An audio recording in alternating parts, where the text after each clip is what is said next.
something cool. I don't know. And then, so what are you thinking about the top? You know, I'm kind of open to whatever you think. So I just accepted a full-time job with a startup out of the UK. Okay. And there's going to be a big press release, so I'm going to go out to, it's a huge press release that's going to happen, so I just need to look cool. Okay, so then do you want to do shorter on top or maintain a longer look on top? Shorter than this for sure. Okay. I mean, it's kind of like a manageable, you know? Yeah. And so, but here's the thing. Are you going to go to the side with it, or do you want to still keep it going forward and up? Like forward up in a classier way with a light taper, like brushing through to where it keeps it edgy yet classy or whatever. Yeah, that's and taking some of this length down just to work. Yeah, I got you. Watch, I can see how that's going to, just so since you'll be on TV and everything, that way.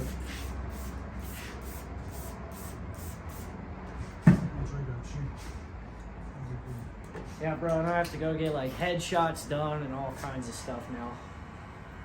Nice. Yeah, man, big decision though. I decided to go ahead and go full time instead of working for myself. Wait, so what was that now? Yeah, so it's a startup out of the UK that does artificial intelligence for data center efficiency software. Mm-hmm. And, you know, I've been doing some work with them under contract for a little while. And they offered me a full-time position in December. And I decided to take it because, honestly, you know, running the software business here started to kind of suck. Okay. There's just not, everyone's outsourcing to different states and to different countries because it's cheaper. Yeah. And so, you know, it was like I only had maintenance contracts and it was just getting a lot. And I honestly got tired of dealing with taxes and everything. Yeah, that's hard to deal with. And then, you know, wife and I are looking at starting a family in a couple of years. So the stability for a couple of years with a big paycheck that I know that's going to happen every single month, you know, can't really beat that. And so then what are they going to pay you? Let's see, I'm getting 120K base. And then, Oh, that's worth it. Oh, yeah. well, and then I get commission too. Nice. Even the base is worth it. Absolutely. You know, that's going to take a lot of stress off your shoulders, a lot of, you know, unwanted stress for an extra, what, 10,000 to run your own bit. It's like, I'd rather get the bonuses and, you know, it's like, have no stress of owning the business for now. Exactly. Like, that's the thing. People get caught up in the business thing. Like, great, I love my business, but here's the thing. I ain't starting a shoe store or fucking, there's only one thing I'm good at. And it's like, you know, other than that, you know, look, here's the other thing too. Your passion doesn't have to be the paycheck. Another good thing that I like to even say, in fact, is it usually isn't. You'll have such a good job that you can do your passion on the side. Exactly, man. And, you know, it gives me a lot of free time because you're always working when you own your own stuff. And what's the most important part of life? Time. Absolutely. That's one thing that's, you know, irreplaceable. So it's like, yeah, congratulations. That's awesome. Thanks, man. Yeah, it's big. I mean, Real big. And you can see the weights lifted, so that's already a good thing. It's like, dude, especially because I'm going through recovery stuff and it's like, and doing great at that and everything. Oh, so yeah. I'm proud of you. It's like, oh yeah, you killed the game. I told you a long time ago, you inspired me. So it's like, oh yeah, damn, this homie stuck to his word. And then I would steadily watch you, and like when you came in, it was like just to see and be like just my own little observation. And it was like, wow, this guy never backtracked, never slipped up, never did anything. And see the good things that are coming to you now through that. yeah, I mean, and it's funny, dude, because so I'm a facilitator for this program called Smart Recovery now too.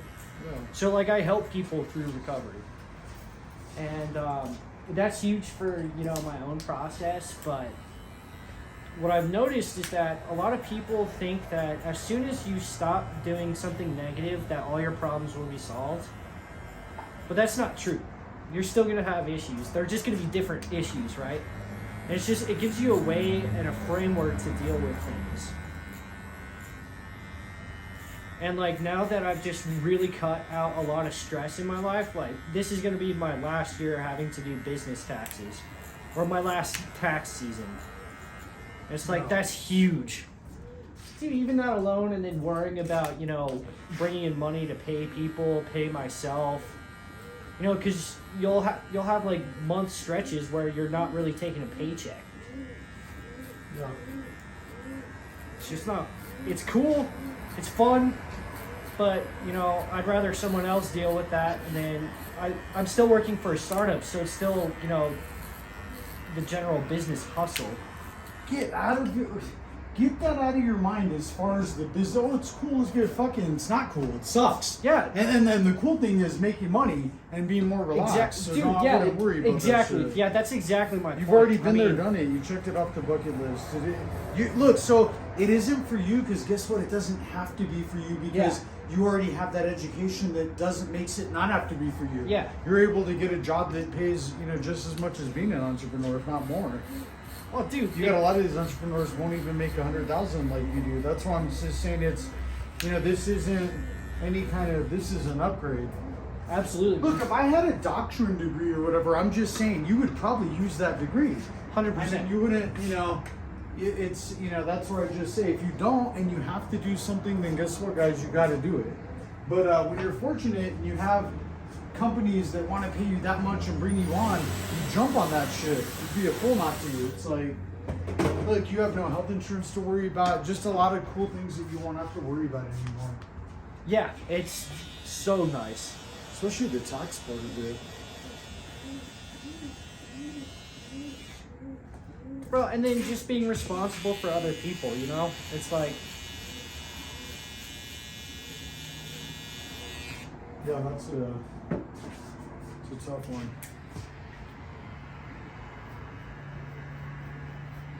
But remember, just keep going on that path that you're on, you know, with the moving forward, not, you know, don't just keep, you know, trucking in this direction. yeah, dude, never moving back. This will be a positive for you if you allow it to be a positive. It already is. Yeah. Yeah, man, I mean, you know, gotta keep moving forward. Can't look back. Don't fool around, don't do any of that bullshit. It's fucking, that's what It's not worth it in the long run, you know? No. And it's like, you know, the one thing that I discovered is that my baseline is that I want to have a good life, right? And you got to find the areas that are making that not possible. Yeah, I agree.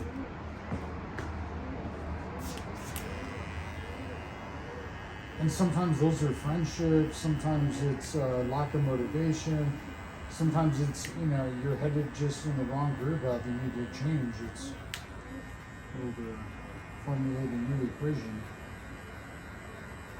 And so what are they going to do with you? They'll fly you out there all the time? Dude, Or are they going to work remote from here? I'm going to work remote from here, but I mean, I'm going to be responsible for all the American travel. So, American being Canada through South America. I just got back from DC last night. Oh, wow. Yeah, I was in Atlanta. I've been meeting with like a bunch of big wigs in different industries, and it's been really cool.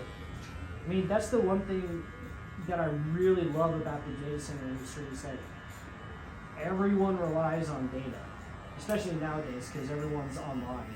Can you please sign our terms and conditions and please can we steal your data? It's like, my God.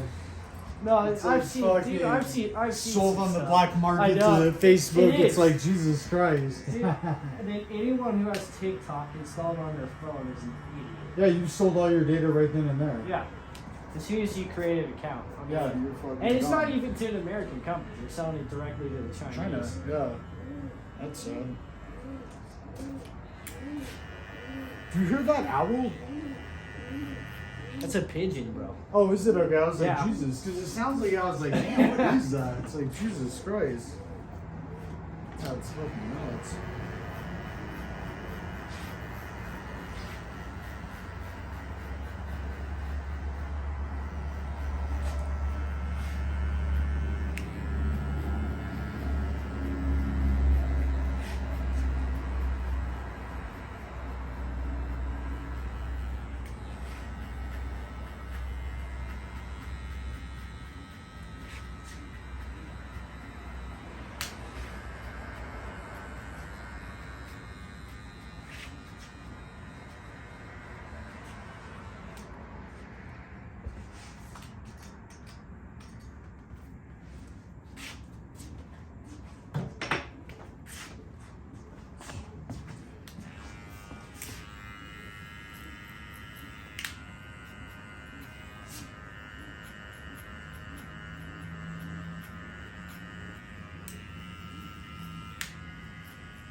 Wait, so how long were you in DC?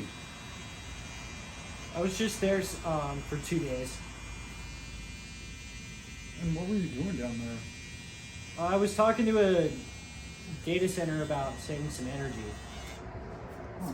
So I went through, you know, I checked out their setup, kind of what they were doing, because they're looking at, you know, buying our solution. So I just did a survey to really kind of, you know, see exactly what's going on there and, you know, where we can help. If And we were can help you too. able to help?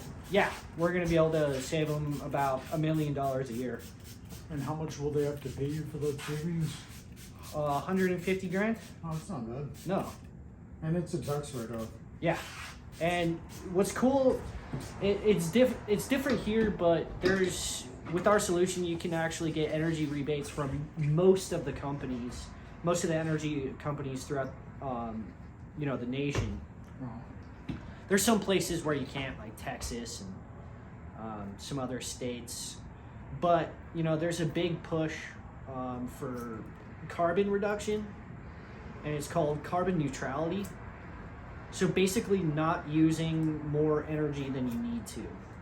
Oh, wow. And then using enough renewable energy so that the carbon, you know, that you actually output kind of cancels out with whatever, you know, fossil fuel energy you're using or traditional energy. So just, you know, Like the sun. coal burning. I mean, you know. Or manufactured energy.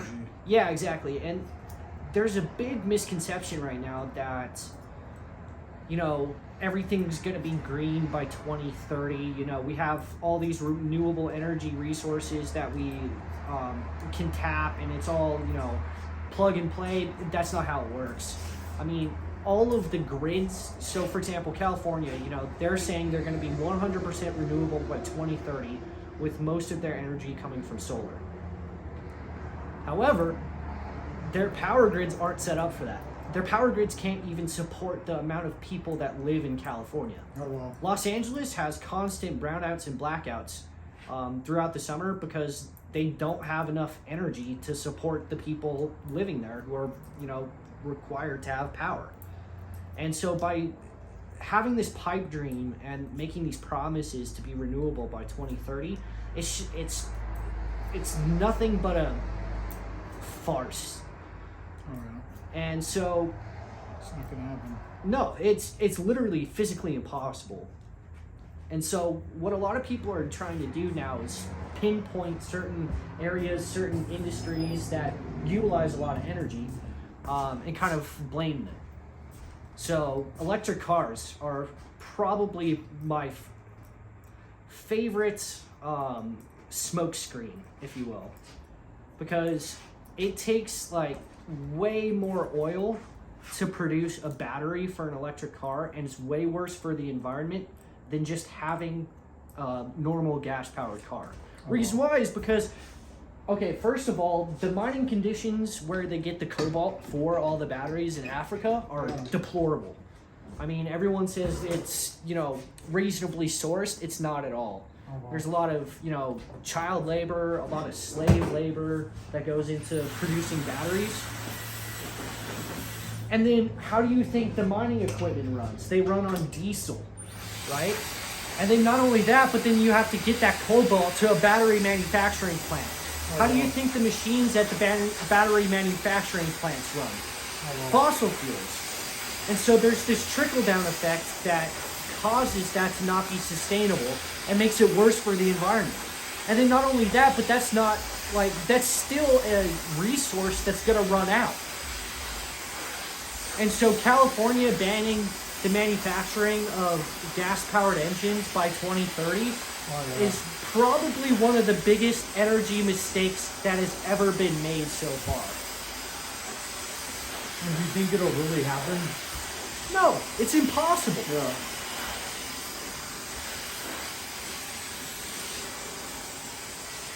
Well, actually, let me rephrase that. Yes, it'll happen. Will it work? No.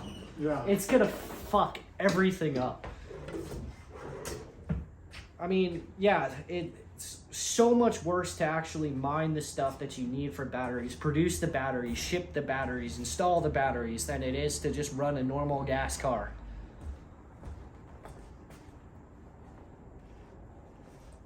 I mean, grid couldn't handle all the electric cars like you No! said. Where are you going to get the power for it? They don't even have enough power to support people's houses. That's going to become a problem. Yeah. And electric cars are not reliable right now.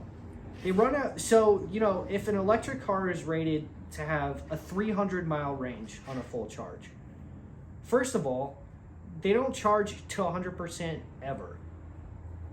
Reason being is because when you charge stuff to 100%, it depletes the battery life. Second, those tests are conducted flat line, so completely flat road, going, you know, well under 65 miles an hour with no interference. So no wind, you know, it's in a very controlled environment. As soon as you add in any hills, you know, some wind, that 300 miles goes down to 200 miles real quick. Jeez. My mom has an electric car, and she was on an 80% charge, which is quote unquote the full charge. And she drove it up to Santa Fe to go hiking, and she almost ran out of charge before she even made it to Santa Fe. And she said, well, I guess they didn't account for going 75 miles an hour uphill with some wind. Oh, well. It's like, no, of course not. You know, so then you're going to get a lot of these issues with people being stranded. You know, it's going to be a safety concern. It takes too long to charge. Yeah. That's my other thing is that's where, because I was going to get one and then I said, nah, I'm just going to stick it out the gas for now just because it's, you know what I mean? It's, and plus here's my other thing that you don't know about. I don't trust the battery because I don't know if it's going to cause cancer later, if the motherfucker, you know what I mean, sitting on top of a battery or whatever for, you know, 300,000 miles or 200,000 miles or 100,000 miles or, you know what I mean? They haven't done a study yet. So. Dude, so get this. All right, so you live in California. Yeah. You have a Tesla, right? Yeah. You have to put a warning sticker on Teslas for the fire trucks or for rescue personnel because they can't use the jaws of life if you get in a crash, rescue personnel can't use the jaws of life on a Tesla or any other electric car. Because the battery. It will short and shock the fuck out of you and explode. That's happened. Shit. And so I was talking to a Tesla data center guy. And he said, yeah, I mean, Teslas in California, they have to put these warning stickers on. And if you get in a crash and you get stuck, they have to find some other way to open the car other than the jaws of life because people have died. That's insane. Yeah, so consider that next time. Yeah, that's nuts. It's all ridiculous. Oh, that's See how that is? And where I went just a tad bit shorter, but then kept it longer and lightly. And then instead of having it direct undercut, start to like bust it into the haircut. Dude, love it. Sick. Hell yeah. Hell yeah.